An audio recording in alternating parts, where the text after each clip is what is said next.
तेरी कृपा बिना न हिले एक भी अणु, लेते हैं श्वास तेरी कृपा से तनु तनु। बखान क्या करूं मैं राखों के ढेर का, चपटी बबूत में खजाना कुबेर का।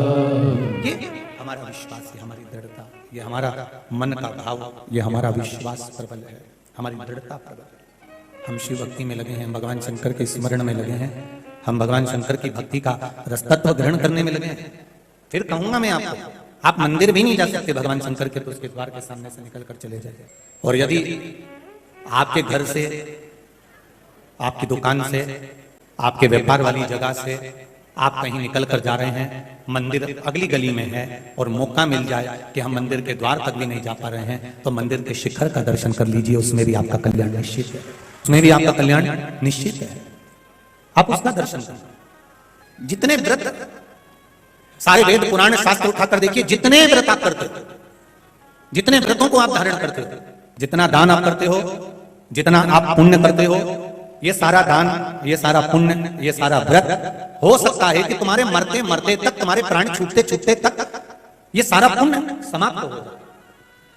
प्राण छूटते छूटते तक हो सकता है हमारा पुण्य समाप्त हो जाए, क्योंकि रीत है 10,000 रुपए महीना आप कमाते हो और 10,000 रुपए महीना कमाने पर एक गैस की टंकी लिया, 1,500 रुपए उसमें चले गए, बिजली का बिल भर दिया, 1,500 उसमें चले गए, बच्चों की फीस भर दी, 1,500 उसमें चले गए, खाने का सामान लिया, 1,500 उसमें चले गए। 10,000 रुपए महीना तुमने कमाया, पर तुम्हारा खर्च भी तो देखो कि कितना हुआ, ऊपर से कर्जा बढ़ते गए, ऊपर से कर्जा बढ़ रहा। जरा विचार करिए कि 10,000 रुपए महीना हमने कमाया, पर हमारा खर्चा कितना हुआ। उसी तरह शिव पुराण कहती है कि तुमने दान करा, पुण्य कमाया, व्रत करा, पुण्य कमाया, तुमने कुछ अच्छा काम करा, पुण्य कमाया, मंदिर गए, पुण्य कमाया, तुमने दर्शन करे, पुण्य कमाया, ये सारा पुण्य। तुमने भूखे को भोजन कराया, पुण्य कमाया, पानी पिलाया, पुण्य कमाया, कन्यादान करा, पुण्य कमाया, गौ माता की सेवा करी, पुण्य कमाया, तुमने पुण्य तो इकट्ठा करा। 10,000 रुपए महीना तुमने कमाया तो सही, पर तुमने खर्चा भी देखो, किसी को गलत दृष्टि से देख लिया, पुण्य कटने लगा, खर्चा तो जा रहा है। किसी को अपशब्द बोल दिए, झूठ बोल दिए, प्रपंच कर लिया, आड़ा टेढ़ा बोल दिया, कहीं कुछ कह दिया, ये हमारा पुण्य धीरे धीरे धीरे धीरे समाप्त होते चले गया। मरने का समय आया तब तक पुण्य एकदम समाप्त हो गया। पर शिव पुराण कहती है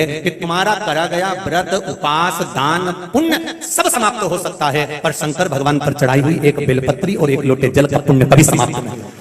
ये वो बीमा है जो जीवन के साथ भी है और जीवन के जम के जरा बोलो, जीवन के बाद भी है। ये वो बीमा है, एक बेलपत्र, एक लोटा जल, ये वो बीमा है कि तुम्हारे जीवन के साथ भी चल रहा है, तुम्हारी जिंदगी को संवारने का काम भी वही कर रहा है और अंत समय में भी वही संभालेगा। अंत समय प्रभु आना पड़ेगा, वचन दिया तो निभाना पड़ेगा।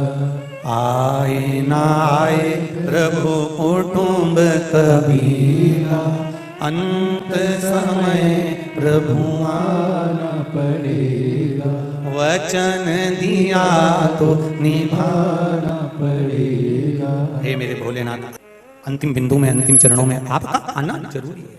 बहुत कोई आएगा ना आएगा, पर आप आ जाना। बहुत गुरु भले एक हो, पर शरणागति किसके चरणों में है, शरणागति कहाँ है, वो देखा जाता है। काशी में कथा सुनने के लिए आया और वो भी शिव महापुराण की कथा सुनने के लिए आया। पर एक बात हम कहें आपको, हमको तो ऐसा लग रहा है कि कथा आप नहीं सुन रहे हो, कथा तो मेरे विश्वनाथ को सुनना थी, इसलिए उन्होंने कराई है। ये कथा तो मेरा बाबा, मेरा उघड़दानी, मेरा त्रिकालदर्शी, मेरा कैलाशी, मेरा अविनाशी, मेरा शंभु, मेरा शंकर सुन रहे हैं, इसलिए उन्होंने कराई है। महाराज ये शिव कृपा। और किस नगरी में कथा सुन रहे हो? काशी जी, कबीरदास जी, तुलसीदास जी, जगतगुरु शंकराचार्य जी, जितने भारत की भूमि के विद्वान से विद्वान, विद्वत से विद्वान संत जितने भी हुए हैं, इस काशी की धरा, इस काशी की भूमि पर, इस काशी की धरा पर आकर उन्होंने विद्वत्ता को प्राप्त करा है और भगवान का साक्षात दर्शन किया है। ये कोई साधारण सी धरा नहीं है काशी। जानकारी अच्छी लगे तो चैनल को सब्सक्राइब कीजिए।